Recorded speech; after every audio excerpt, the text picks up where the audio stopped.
Hello and welcome to Channel Android's new show, Behind the Green, where we interview movers and shakers in the Android community. And today we're fortunate enough to have a very popular developer, one of the most popular games on Android, both free and paid. We have Jean-François Geyelin. He is the developer of Pew Pew and Pew Pew 2. Thanks for joining us, Jean-François. Thanks for inviting me. And although it might look from the background like we're in the same room, Jean-François is actually joining us from France, and I'm in California. So thanks for getting up way early and joining us. No problem, no problem. So, like I mentioned, your games are Pew Pew and Pew Pew 2, and we were talking a little bit before the interview, and you were a student, and you said you just finished up with school. What did you finish up your degree in? Well, it's not going to be a big surprise, but I was doing some computer science stuff, and I just finished. And while I was doing my master's, I worked on Pew Pew for several years, and I finished at Pew Pew almost at the same time I finished my master's, and so now I'm earning some money, and I'm hoping to continue working on Pew Pew and other mobile games to earn some money and live off it. Nice. Well, now, are a lot of computer science majors programmers as well, or is this an interest that you took up? Well, yeah. To study computer science, you have to learn to program, but not everybody knows how to do a mobile application, but it's something I took up. I started by myself, studying programming in high school, and during my masters, I started learning how to do a mobile application, and that's how I started by myself. Now, Pew Pew was your very first app, your first game, and you first released it for iOS, right? That's right. Yeah.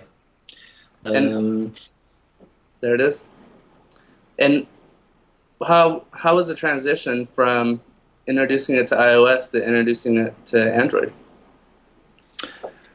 Well, I designed the application to be easily adaptable from one platform to another. I started programming it on Linux. Then I brought it to macOS 10, and then I bought an iPod, so I brought it to the iOS. So all this made the program easily adaptable to new platforms. So it wasn't really hard to bring it to Android, and it took me 2 months, because there's lots of little details to make sure it runs well on all the different types of phones. Some don't handle the multi-touch perfectly, you know, so you have to handle that kind of stuff. But otherwise, it was pretty quick, because iOS and Android both handle OpenGL very well. So OpenGL being the core of the game, it was pretty quick. So I got to ask, what phone do you use daily? What's in your pocket when you go to school? Okay. Well, recently Sony Ericsson sent me an Xperia Play to port Pew Pew to their phone, and it's a great phone. Yeah. And so that became your daily phone? Yeah, yeah. Because I play, obviously, and it's a great phone for players. Just the emulators, the Super NES emulators. I don't know how it's called. Yeah, but the emulators are great on this phone. Yeah. And I play with them a lot, so that's why it's my main phone. I know anybody that plays any kind of game for a long period of time would love to have the PSP controllers. Yeah, right there. It's really great. Yeah, I saw on your you know, that leads me to something I noticed about your game. I don't play a ton of games on a touchscreen because, like you mentioned, it's pretty hard on a touchscreen, and I haven't played a game that has as good implementation on the joysticks as your game has. And that was something that I always thought was a physical barrier, but obviously there must be some programming magic. talk about what you did to make your controls, at least the virtual joysticks, more responsive on glass. Is there a trick? Is there something that you had to fine tune? I think it's not the joystick itself, but it's the gameplay that comes with it. There's no, I mean, a lot of game has a latency, have a latency between when you move the joystick and the players start to move. There's like an inertia, and Pew Pew doesn't have any of this. I think it's more of the gameplay that is adapted to the gameplay is made so that the ship shoots immediately in the right direction, moves immediately. There's immediate visual feedback, and I think that's what makes it more compelling. You're right. Now that you spelled it out, it is that lag that makes it kind of unintuitive or makes you frustrated. It makes you push your thumb too far, and your thumb gets off the joystick, and it's not as rewarding experience controlling the on-screen joystick as Pew Pew games are. So now, did the use of vector graphics, did that help you? Does that help you more processing power available because you're not using, you know, hand-drawn art? Okay, so actually, I think that it increases the load of the GPU because there's more. Yeah, there's more transformation to be done. There's more point. Like for instance, the ship is made of like 30 points, for instance. While if it was just a picture, a sprite, it would be 4 points. You know, 2 triangles and 4 points. Now it's lined, so it's 20 lines. So it kind of uses the GPU in another matter. The GPU has to calculate a lot of points, but doesn't have to draw a lot of pixels because it's lines. And it turns out that on a lot of GPUs, the limit is drawing the pixel and not on Android. On Android, the limit is drawing the pixel and not transforming the coordinates. So on Android, it works really well. And the big advantage to having vector graphics is that it scales on screens perfectly. I mean, the graphics on a tablet are very crisp because they're vectors. That's a big plus. Yeah, you didn't have to make a HD version of your game for tablets. It's just scaled right up, right?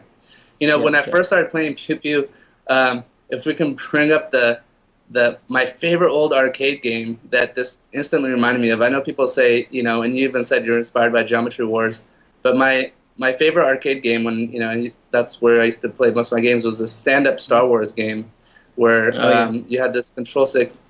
Now, just humor me and tell me that this is why you made this game right here. Did you ever play this game growing up? No, but I did play other old games that did use vector graphics. There was a Battle Girl that really inspired, but yeah, I love this graphic style, and it's not because of Geometry Wars. It's really because of the old games. Yeah.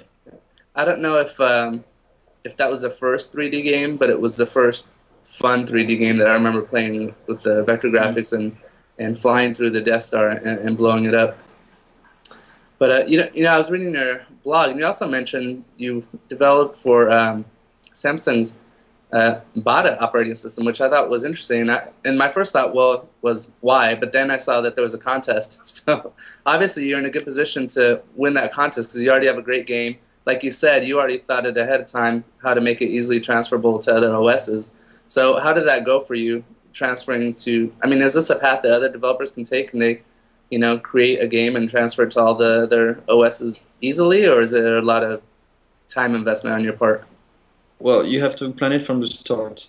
You have to use technologies that is usable across all the OS. So that means OpenGL and C++. On Android, developers tend to use Java, and if they use Java, they're gonna have a hard time porting it to iOS and Bada. But if they from the start try to use C++ and OpenGL, it's going to be much easier to port it across all the platforms because there's those two technologies are available on almost all phones except famously Windows Phone 7. But yeah, if you think about it from the start, it's going to be much easier. On Bada, it was interesting because there was limitation that weren't really justified programming wise. So I had to work a bit around that. And are you finished with that? Did you that post was a while ago? Did you finish about it? Yeah, I finished, but there's apparently they denied my application because I was linking to a page from the application that included Android and iOS version of the game. That's why they denied it. So I said, okay, I'll work on Bada later. For now, I'm going to focus on Android, and it was a good choice because Android is working really, really well now. So you did something interesting, which I don't know if I've heard of too many other people doing. You know, most people when they make a game or an app, they decide between, do I want to do a free app and rely on advertising, or do I want to do the paid app and not deal with the advertising side? But you did both, and in that way, I've seen some apps do, I have a light version and then I have a pay version, which in a way, even though Pew Pew 1 is very full-featured and has ads, it is a light version that leads people to buy Pew Pew 2. At least when I played, when I played Pew Pew to begin with, that made me want to buy Pew Pew 2. Was that a strategy from the get-go that, I'm going to make a free one, get people to like it, enjoy it, and then they'll pay for Pew Pew 2, or is that something that happened just organically? That was exactly the strategy. I was kind of like a drug dealer, I'm trying to get people addicted with the free version. And then, because they want more, they're gonna have to buy the second version, the sequel. So that strategy made me work very hard to make Pew Pew 1 as addictive as possible, the best game I could do. And then when I was finished with Pew Pew 1, I started working on Pew Pew 2, and I had to thought of new things to make it even better. And so that's the idea was to get people addicted to the game. People want more, and then they buy a Pew Pew 2. That was the idea. Well, for people that haven't played Pew Pew 2 or either, the biggest difference to me right away was the Pew Pew 1 has great levels and great gameplay, but Pew Pew 2 has like a campaign mode where you actually play through the game more like a console game, which is gives you a ton more content, and you're still working on it. You're still adding levels to it. At what point do you say, okay, enough of Pew Pew 2, I got to make a new game that people start buying again? I don't know how you would manage that, because on one end, you want people to be hooked on the game, but at a certain point, everybody owns it, and you got to make a new game if you want to make any more money. Well, I tend to think like Blizzard. Blizzard, they do a game like Diablo 2, and then they update it. They keep it current for years, like 10 years. They keep patching the game, making improvement, because they want to build a reputation of doing very high quality game. So that's why I will keep upgrading it for a while.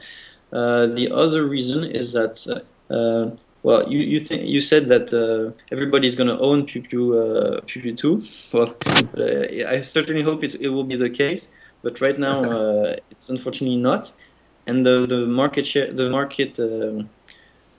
Android phone are growing like crazy. I mean, there's 500,000 new phones activated every day. So there's a lot of new potential customers that haven't played Pew Pew 2. So that's why I'm trying a lot to push the game, to update it, and keep it in the top paid application, because the market is growing. So my revenues is possibly going to increase. That's it. Yeah, well, it's no secret that Android users buy less apps than iOS users, and if that's where the majority of the growth is coming from, then you definitely have to have a free option for them.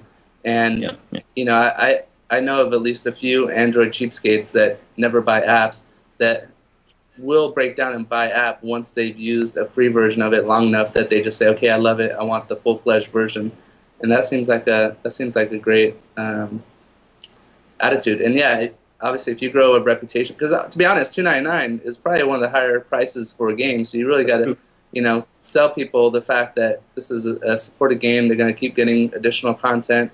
When games start at $99.99, cents, you can tell them they're going to get 3 times more game for $2.99. Now, yeah, but is it also with the price of $2.99, I know that I'm targeting a niche, a small category of gamer that wants game, and that are the games are that the hardcore gamer wants. There aren't many available on Android. That's why I'm putting it at $2.99. Yeah.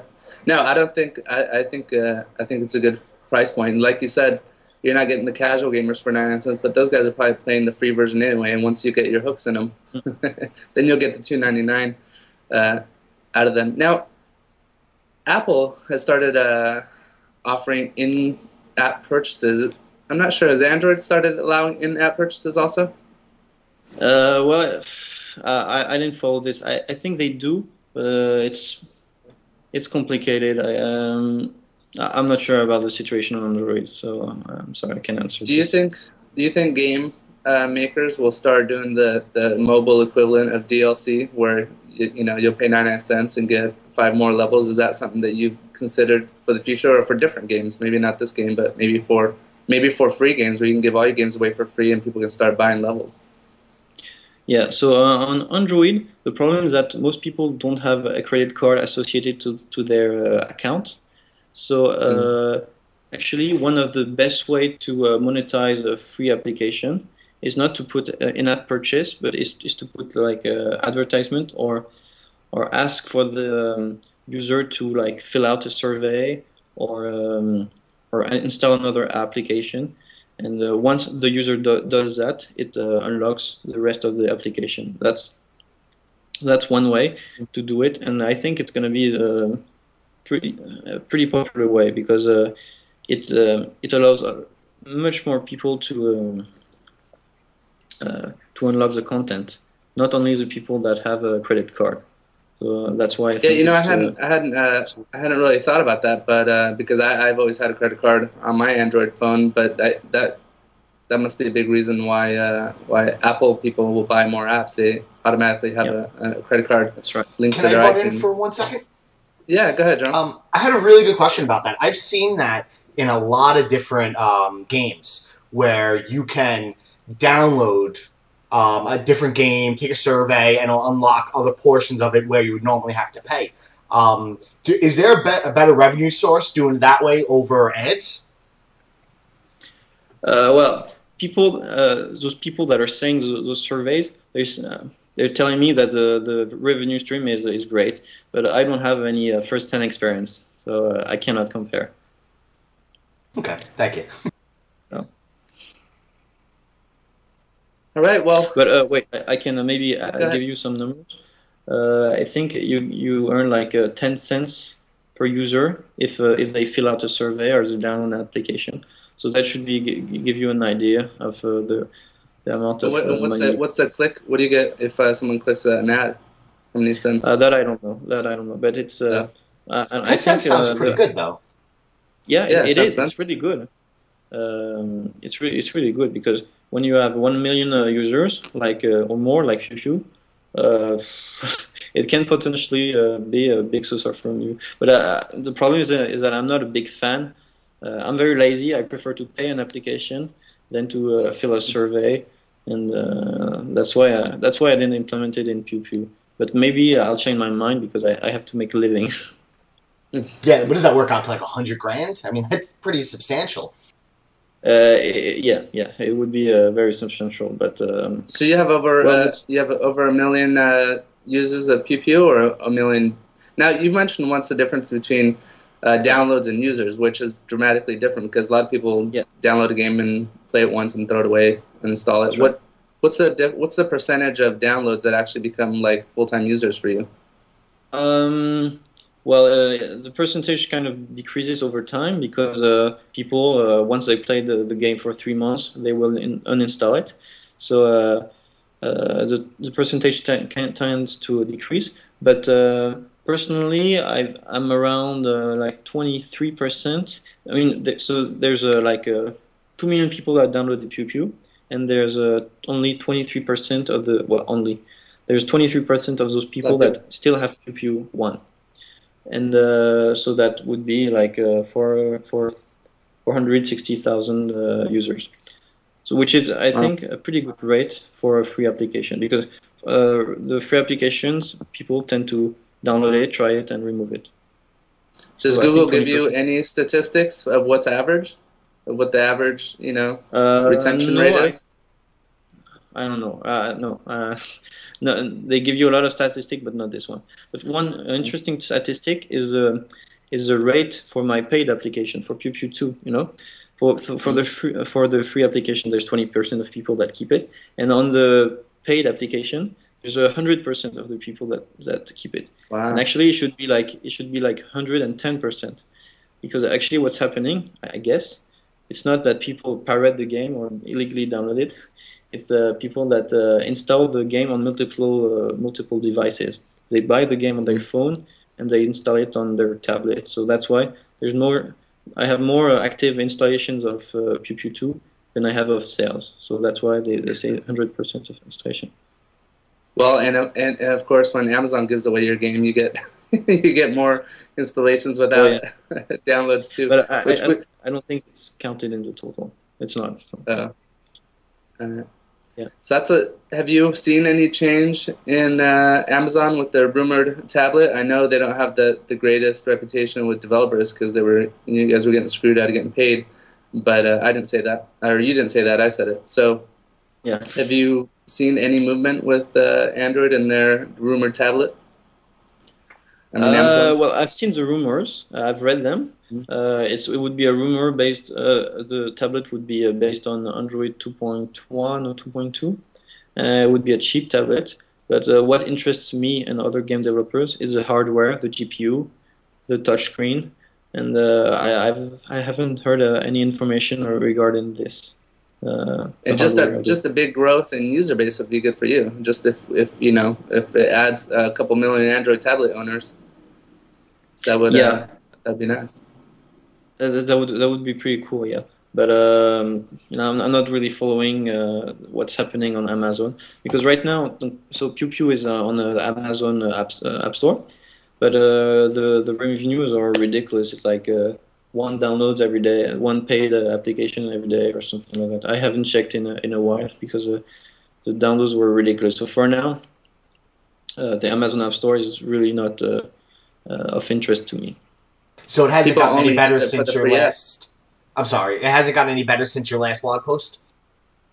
I haven't checked, but I don't think. I think it's there's really few people that are using the Amazon App Store. So yeah, that's why I'm saying they only use it for the free app. They use it for the free app, and then they don't shop for anything else, basically. Exactly. Yeah. Yeah. Well, great for them, not good for you guys. Yeah, especially since I don't think you can put an ad-supported app for the free app of the day. No. But the other thing that bothering me is because having multiple app stores increases the workload for the developers, because they have to upload all their application to all the app stores, update the description. I have to compile the game multiple times for every app store, because there's slight differences between the Amazon App Store and the Google market. So it really increases. Having multiple app stores isn't always a great thing. It increases the work I have to do, and yeah, it fragments the market. That doesn't make anyone's life easier, except for the people that are coming up with the new app stores. So you mentioned the Amazon rumored tablet to be 2.1, 2.2. Is there, how backwards compatible are your games? What versions of Android will they play on? Well, it's Pew Pew works on everything upwards from 2.1 to 2.2, 2.3. But there's a big difference between Pew Pew running on 2.1 and 2.2 and Pew Pew running on 2.3 and up, because 2.3 Android 2.3 introduced a lot of new features, and Pew Pew is exploiting them a lot. So there's really a lot of difference between 2.2 and 2.3. But Pew Pew will still work on older Android versions.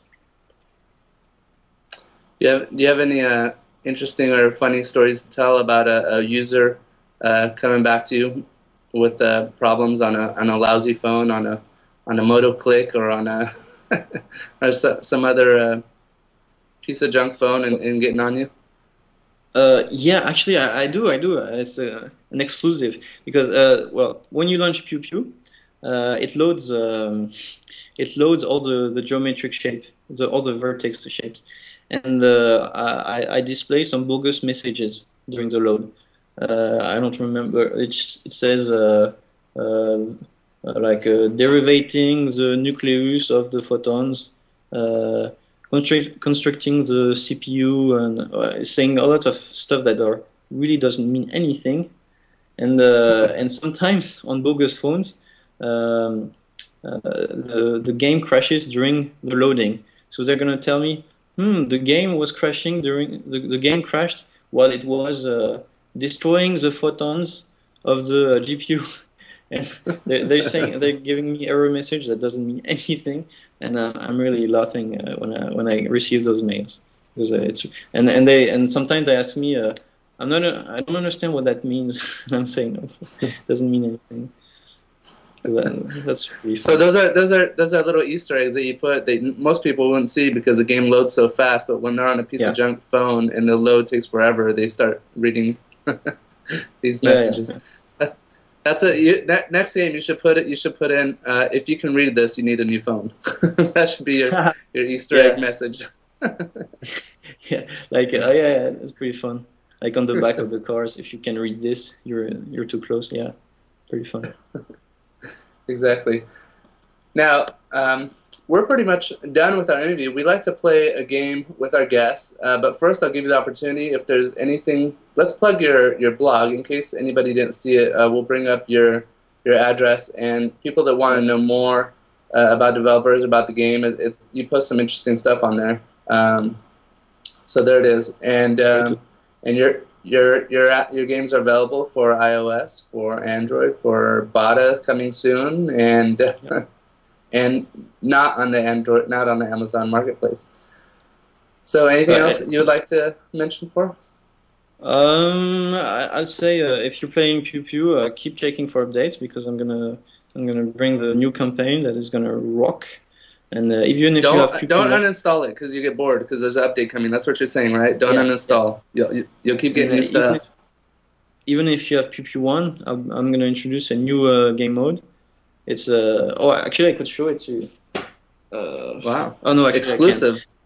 I can't. Well, no, okay. I can't. Sorry, but it's gonna be based around it's gonna be a very retro mode. Like it's gonna be an asteroids, but made with the engine of Pew Pew. It's gonna be pretty crazy because it's gonna look really old school, and the gameplay is really fun. So when's that coming?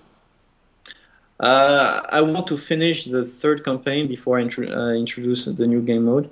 So I'd say it's September. I hope at the end of September I'll have a new Pew Pew 1 and new Pew Pew 2 that is ready. How long does it take between the time that you? How long does it take between the time that you finish the game dealing with the app stores before you can release it to people? Okay, how long does that process take? On the Apple App Stores, it takes a week, so it's awful. You know, you finish the game, you submit it, and you have to wait a week. And if you have forgot something, you have to wait another week because the update process takes a week. On Android, it's fantastic. It only takes 10 seconds. Basically, you upload your application, your new application, and the update is immediately available. And so, if there's a bug, you can correct it immediately, provided you know how to correct it. Once I did like 5 updates in a day because I kept trying to, I kept correcting a bug and correcting bugs, and that's why I did 5 updates in a day. So I imagine you spend a lot more time updating Android, 1 because it's easier, but probably 2 because you're dealing with so many different devices, you get more bugs, right? Well.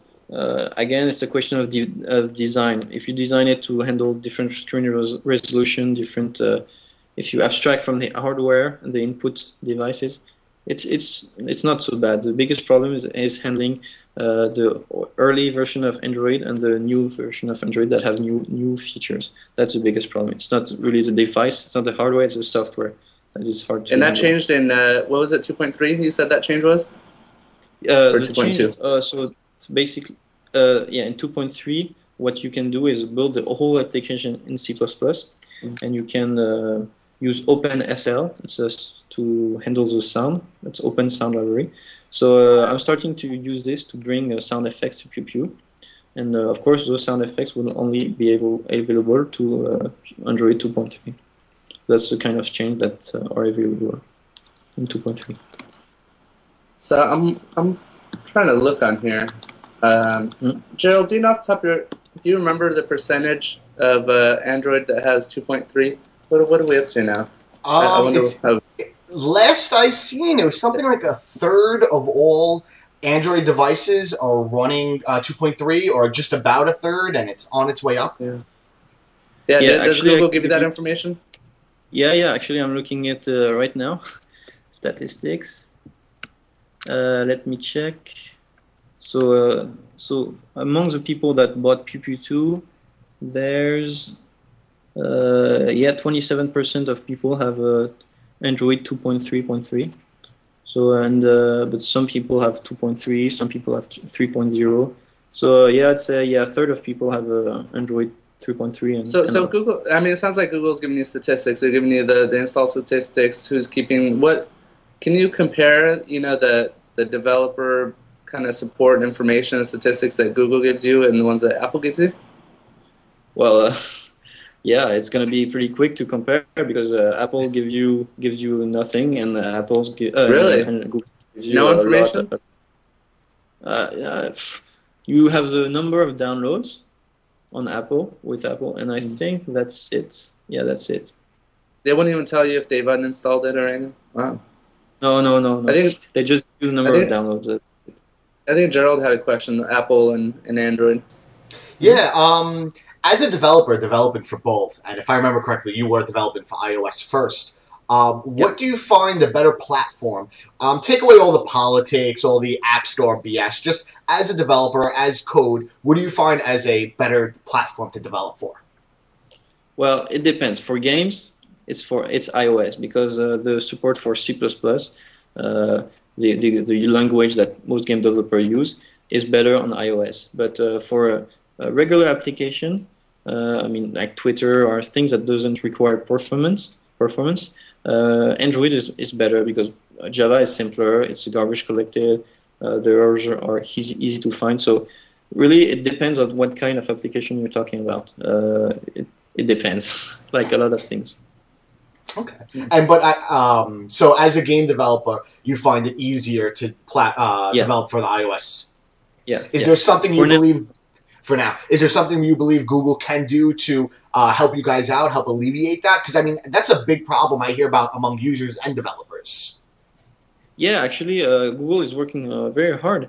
The changes it brought to Android 2.3 makes game development much easier. So I think that they will quickly arrive at the same level of support as Apple. Maybe it's going to take maybe a year, and they're going to go past Apple in the quality of the development tools. Because really, like a year ago or a year and a half ago, I don't think you could program in C++ at all, and for Android. And they brought it, and they keep adding new stuff, and the rate of improvement is really high on Android. On iOS, the SDK was. So the tools were good at the beginning, but they're not improving very fast. On Android, it's improving very, very fast. So I'm very confident in the future of Android for games. That's good to hear. And I think one of the big advantages, I mean, people, we're not trying to be just fanboys here. One of the big advantages is the form factor choices that you have with Android, like the Xperia Play. You're never going to get a lot of choice in form factors. If you want a bigger screen, you want hardware controls in an Apple device. That's true, and especially for gamers. I'll add that some people are even putting Android in airplanes and buses. So Wow. they're asking for developers to do game for them, or port their games to the airplanes and buses, so that people can play while they're in the bus. Wow. So that's something that's not possible with closed platforms. That's something that's Yeah. only possible with Android. So that's pretty cool. That's awesome. Well, Jean-François, you ready to play our game? What we like to do is we like to test the Android knowledge of our American wireless carrier salespeople. So the people at AT&T, Verizon, or Sprint that are selling you an Android phone, and they're the people that are supposed to help out users that don't know as much about Android as maybe the three of us. So we call a random store and we ask them how to do something rather simple on Android. So I'm going to recycle a question that we did on our test show just because I think it's a good question. So we're going to call, I just picked a random store. I picked an AT&T store in Reno, Nevada. Reno, Nevada is north of Las Vegas. It's a gambling town, but smaller than Las Vegas. So, and it should be open still for another hour. And I'm going to ask them how to get my DroidX into airplane mode. Okay, so there's two ways to do it. Go to settings or just what was it that told me? Someone said you can do it from the power button. So you can either hold the power button, you go into settings and put it into airplane mode. So last time I was wrong. We've played this game before. I said that they would not, and they were able to. This was a Verizon store we called in Sacramento last time. So do you think if we call a salesperson at AT&T, they will know how to set my phone into airplane mode? Yes or no? Wait. How big is it? Is the town? I need more information. Reno is a relatively small tourist town. It's got maybe about 80,000 people, and most of the people that are in and out are tourists. Okay, I'm trying to guess if old people working there or young people. You're saying no? I haven't guessed yet. I said last time I said no and I was wrong. So okay. Well, I'll say yes. Okay, you say yes. The Verizon rep in Sacramento that we called was very knowledgeable. She knew exactly how to do it. So, okay, you're gonna say yes, Gerald. What are you gonna say this time? I'm gonna go just to be the devil's advocate. I'm gonna say no. Just all right. because. Well, I got burned once, so I'm gonna say yes. No, also, and give it a benefit of doubt. But people from Nevada are a little strange, so it wouldn't surprise me if they didn't know how. So I might go 0 for 2. Hey, I worked for a cell phone store for a while. I've seen how undertrained a lot of those sales reps are. Thank you for calling AT&T, where you'll find the best selection of smartphones, including iPhone, Android, Let me see if hitting 0 will get me to The service. retail location is currently closed. Oh, If you'd like to know- closed. I failed. I thought they'd be open until now. Let's see. Maybe it's too small a town. They're not open until 9. All right, let's find another location here. Verizon Wireless Communication Store in Stockton. Our store is located at 6123 Pacific Avenue in Stockton. Please note that our options have changed. Please choose from one of the following 4 options.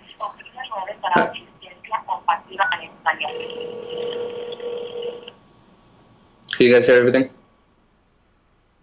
Yeah. Okay. This is Sam. How can I help you? Hi, Chap. I'm flying tomorrow, and I was wondering how do I put my DroidX into airplane mode? Do you have it in front of you?